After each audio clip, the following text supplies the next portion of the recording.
All honor to God the Father, in the name of Jesus Christ.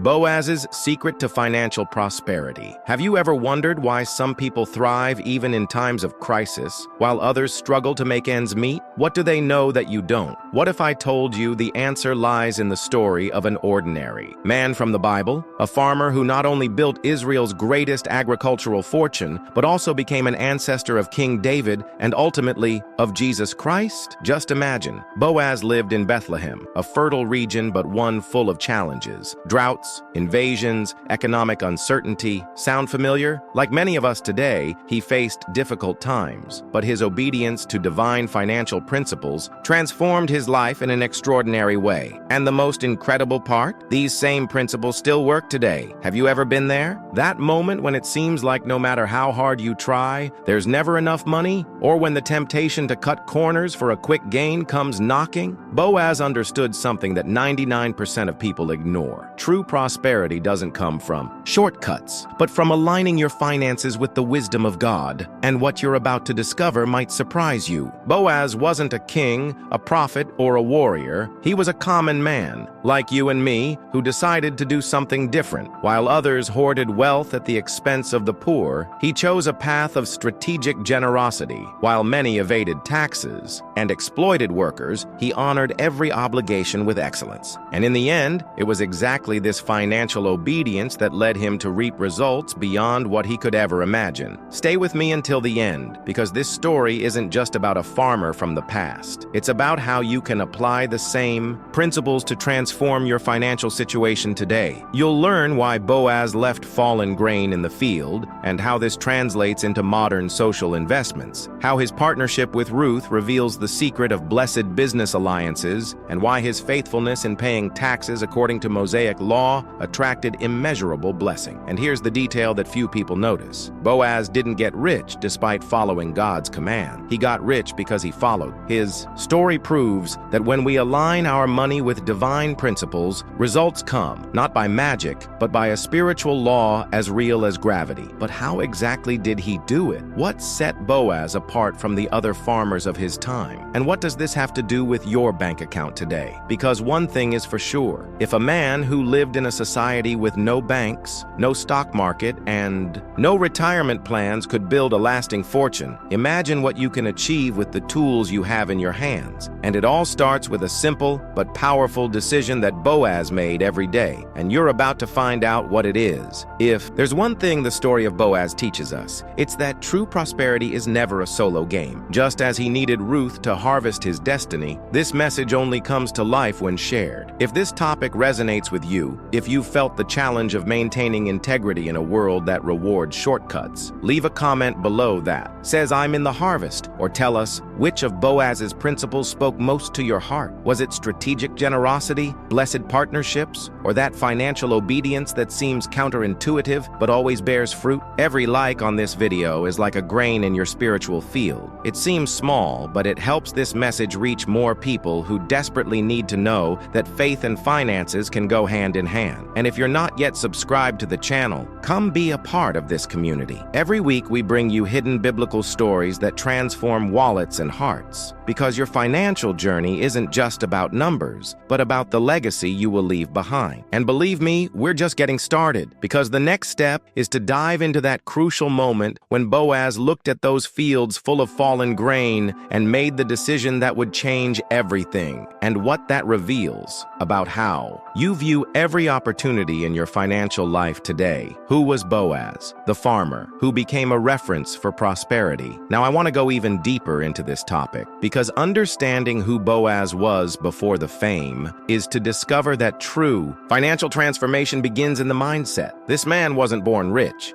He inherited land, yes, but in a time when famine was ravaging Bethlehem, Ruth 1:1. While others were fleeing the crisis, he saw opportunity where there was only despair. Can you imagine the scene? Fields that should have been golden with harvest, now parched. Families selling their properties for pennies. And in the midst of this chaos, Boaz does something that defies all human logic. He decides to obey. Not a mechanical obedience, but an intelligent surrender to the divine laws of agriculture, poverty, and commerce. While most people saw God's law as a restriction, he discovered in it a manual for prosperity. And here is the hidden truth that few people notice. Boaz was not a theorist. His wealth came from practical decisions. He knew, for example, that leaving the corners of the field unharvested, Leviticus 19:9, was not charity, it was an investment. Those fallen ears of grain fed the poor, who out of gratitude became his best workers in the next season. A virtuous cycle that modern economists would call conscious capitalism, but which he was already practicing out of faith. The impact of this mindset was so profound that years later, when Ruth, a penniless foreigner, came to his fields, he didn't see a beggar. He saw a future partner. While other landowners exploited the weak, Boaz built relationships that would transform his history. And this is the first great revelation of his journey. Biblical prosperity is never about accumulating, but about sowing. But wait, because the most fascinating part is behind the scenes of this story. Boaz could have gotten rich by evading taxes, as his neighbors did. After all, who was going to audit a respected farmer? But he understood something about legacy that today we would call generational vision. For him, every grain harvested with integrity was a brick in the future of his family, a future he never imagined would include a king like David in his family tree. Comment below. Sowing to reap. If you also believe that financial integrity is a legacy, strategic harvest, why did Boaz leave grain on the ground? Now let's uncover the first financial secret of Boaz that defies all modern logic. While the farmers of the time harvested every last stalk of grain, he followed a divine principle as powerful as it was misunderstood. Do not reap to the very edges of your field. Leave them for the poor and the foreigner. Leviticus 19:9-10. It seems counterproductive, doesn't it? Leaving valuable grain on the ground while others were accumulating as much as possible. But what if I told you that this apparent loss was actually the secret leverage of Boaz's wealth? He discovered something that the world's greatest investors would only understand millennia later: the multiplied return of strategic generosity. Let's look at the historical facts that few people know. The corners of the field represented about 1/60th of the harvest, almost nothing for a large farmer. But for the poor like Ruth, they were the difference between life and death. By feeding the needy, Boaz created a social safety net that reduced thefts on his land, who is fed doesn't need to steal, built a loyal and skilled workforce, and guaranteed a local market for his products. And here is the revelation that will change how you view your money. Boaz was not doing charity, he was making the best investment of his life. Those ears of grain left on the ground were like shares that would pay dividends in security, fewer social conflicts, productivity, healthy workers, and reputation. It attracted the attention of Ruth and the elders. In the kingdom's economy, there is no such thing as lost money. There is capital sown in fertile ground. While Boaz's neighbors selfishly hoarded every grain and later complained of bad harvests, he reaped 30, 60, and 100 times more, because he understood that being obedient with little was being made ruler over much. But the key is in a detail that almost goes unnoticed. Boaz didn't just leave any grain on the ground. The Bible says he ordered his servants. Even pull out some stalks for her from the bundles and leave them for her to pick up. Ruth 2:16. It was generosity with excellence, the best wheat, not the leftovers. And this mindset of abundance is what separates the truly prosperous from the eternally stretched. Comment below. Strategic harvest. If you've ever seen this principle work in your life, blessed partnerships, how Ruth saved Boaz's business. Now let's reveal the second pillar of Boaz's fortune that will surprise you. At a time when culture dictated rejecting foreigners, he formed a partnership that would change not only his finances, but all of biblical history. Ruth, the poor Moabite who gleaned grain in his fields, would become the key to his success. And here's what no business course will teach you about strategic alliances. Have you ever seen someone underestimate a person because of their appearance, origin, or financial situation? Well, Boaz made the opposite mistake.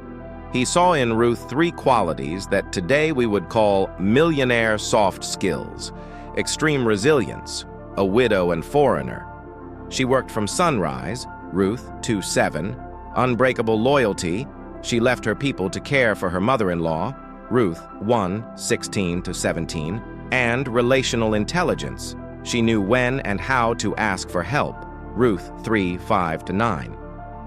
And here comes the golden lesson. Boaz didn't hire Ruth as an employee. He made her an heir, Ruth 4:9-10. While competitors sought partners with money or influence, he invested in character. The result? This employee, who gleaned grain from the ground, brought new agricultural techniques from Moab, generated international business connections, and became the mother of King David's royal line. But be careful, this wasn't sentimentality. It was divine financial strategy. Boaz analyzed Ruth like a CEO evaluates a promising startup. Her product was her proven character, Ruth 3:11. The market was the need for heirs to his lands, and the timing was the year of property redemption, Leviticus 25:25. And this leads us to the heart of the matter. Your next great financial opportunity may be disguised as a need. How many Ruths are you ignoring in your business? People who, although they may not have an impressive resume, carry the seeds of your next abundant harvest. Comment below. Blessed partnership, if you've ever had a Ruth on your journey. The B. Tax that Boaz paid with joy. Now let's uncover the most controversial secret of Boaz's wealth, the one that 99% of entrepreneurs ignore. In a world where tax evasion was as common as it is today, he chose the radical path of total financial obedience. And the incredible part? The more he paid, the more he prospered. How is this possible? Here is the truth that will revolutionize your relationship with money. Boaz didn't see the property redemptions, Leviticus 25:25, as a lost tax, but as an investment in the ecosystem that supported his business. When he paid to redeem the properties of Naomi's family, he was actually strengthening the local economy. Indebted families went back to producing, protecting his consumer market, more farmers, more buyers for his products, and ensuring social peace, fewer land conflicts in the region. And the numbers don't lie. Archaeological studies show that Bethlehem, where Boaz operated, had an economy 3 times more stable than other cities of the time, exactly because it followed these divine financial laws. But the key is in a detail that almost no one notices. Boaz didn't obey out of fear of punishment. He celebrated these obligations. The text says he gathered 10 elders to witness the redemption, Ruth 4:2.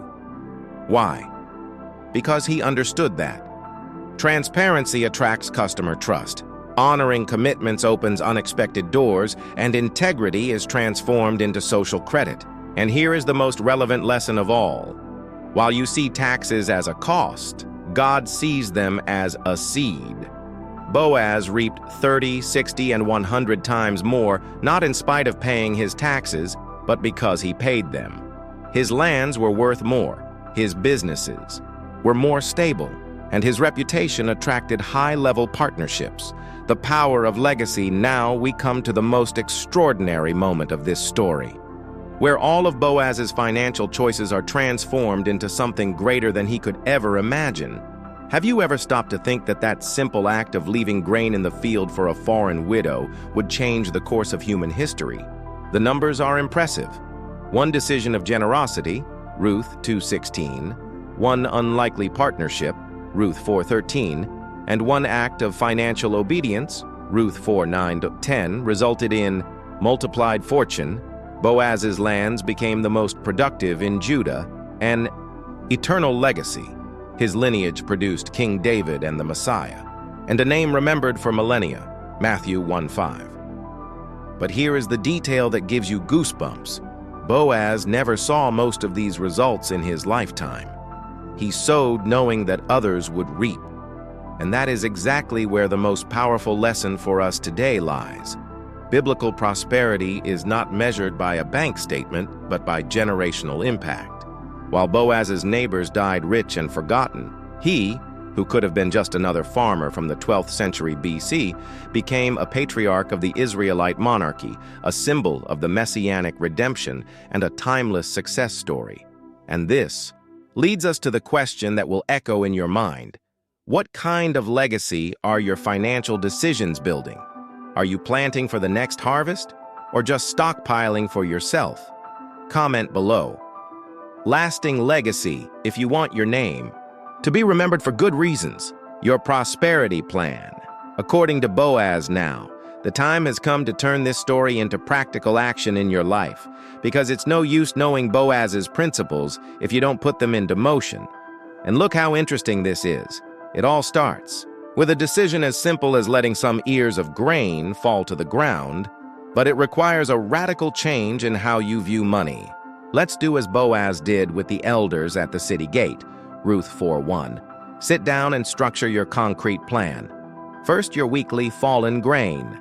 How about setting aside 1% of your income to help someone with a specific need, sponsor a promising talent, or invest in biblical financial knowledge?